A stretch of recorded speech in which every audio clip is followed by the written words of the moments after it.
അപ്പോൾ കുംഭമേള ഉത്തരേന്ത്യയിൽ അമൃത വീണ സ്ഥലത്ത് മാത്രമല്ലേ നടക്കേണ്ടത് എന്ന് ചോദിച്ചു കഴിഞ്ഞാൽ അത് കേരളത്തിൻ്റെ കുംഭമേള എന്ന് ഈ മാഘസ്നാനത്തെ വിളിക്കുന്നതാണ്.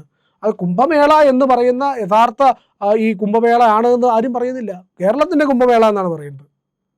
ഇപ്പോൾ ഷേക്സ്പിയറിനെ പറയാറുണ്ട് പാശ്ചാത്യ നാടിൻ്റെ കാളിദാസൻ എന്ന് പറഞ്ഞു കഴിഞ്ഞാൽ കാളിദാസനാണോ? അത് അല്ലല്ലോ. പാശ്ചാത്യ ദേശത്തിൻ്റെ കാളിദാസനാണ് ഷേക്സ്പിയർ. അപ്പോൾ അന്ന് പറഞ്ഞ് ഷേക്സ്പിയറിന് കാളിദാസനോളം മഹത്വം വരുന്നില്ലല്ലോ.